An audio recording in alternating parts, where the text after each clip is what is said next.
Bangladesh golf ফেডারেশনের উদ্যোগে Kurmitola golf ক্লাবে নবম doctor Fazlul Haque colorectal hospital limited federation cup golf championship 2025 এবং প্রথম আন্তঃক্লাব প্রফেশনাল গলফ টুর্নামেন্ট 2025 অনুষ্ঠিত হয়েছে। ফেডারেশন কাপে যৌথভাবে চ্যাম্পিয়ন হয়েছে কুর্মিটোলা গলফ ক্লাব ও আর্মি গলফ ক্লাব এবং প্রফেশনাল গলফে চ্যাম্পিয়ন হয়েছে কুর্মিটোলা গলফ ক্লাব। বুধবার কুর্মিটোলা গলফ ক্লাবে অনুষ্ঠিত হয় টুর্নামেন্টের পুরস্কার বিতরণী অনুষ্ঠান। এই অনুষ্ঠানে প্রধান অতিথি হিসেবে বিজয়ীদের হাতে পুরস্কার তুলে দেন বাংলাদেশ গলফ ফেডারেশনের senior vice president lieutenant general Mohammad Shahinul Haque. এছাড়াও বিশেষ অতিথি হিসেবে উপস্থিত ছিলেন বাংলাদেশ গলফ ফেডারেশনের vice president major general A K M. Abdullahil Baki, Bangladesh professional golf অ্যাসোসিয়েশনের president major general Masud Razzak এবং ফেডারেশনের কার্যনির্বাহী কমিটির অন্যান্য সদস্যবৃন্দ।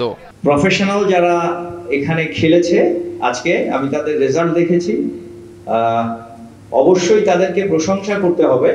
তবে একই সঙ্গে আমি আশা করব যে তোমাদের খেলার মান আরো উন্নত হতে হবে। আশা করছি আমাদের সম্ভবত আরো অনেক দূর হাঁটতে হবে।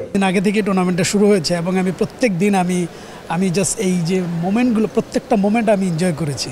যেমন গতকালকে এর আগের দিন জুনিয়ররা যে খেলতেছিল, যে লেডিসরা খেলতেছিল, টুর্নামেন্টের কারণে আমরা যেই পরিমাণে ক্রাউড দেখছি, যে পরিমাণে আমরা খেলোয়াড়দেরকে দেখতে পারছি, জুনিয়র ছেলে মেয়ে সবাইকে দেখতে, মানে আই ফিল রিয়েলি এক্সাইটেড। এবং আমিও ওদেরকে চেয়ার আপ করছি এবং আমি আমাদের অথরিটির সাথে কথা বলেছি যে স্যার আমাদের এই ধরনের টুর্নামেন্ট মিনিমাম 12 মাসে 12টা হওয়া উচিত। ফেডারেশন কাপের আমেচার নারী গলফ বিভাগে চ্যাম্পিয়ন হয়েছে কুর্মিটোলা গলফ ক্লাব, জুনিয়র বিভাগে সেরা হয়েছে আর্মি গলফ ক্লাব। এই টুর্নামেন্ট সারা দেশ থেকে 17টি গলফ ক্লাবের 133 জন প্রতিযোগী এবং 40 জন প্রফেশনাল গলফার অংশগ্রহণ করেছে। গলফ ফেডারেশনের নতুন অ্যাডহক কমিটির গঠনের পর এটাই ছিল তাদের প্রথম আয়োজন। জিসান আহমেদ, কালের কণ্ঠ।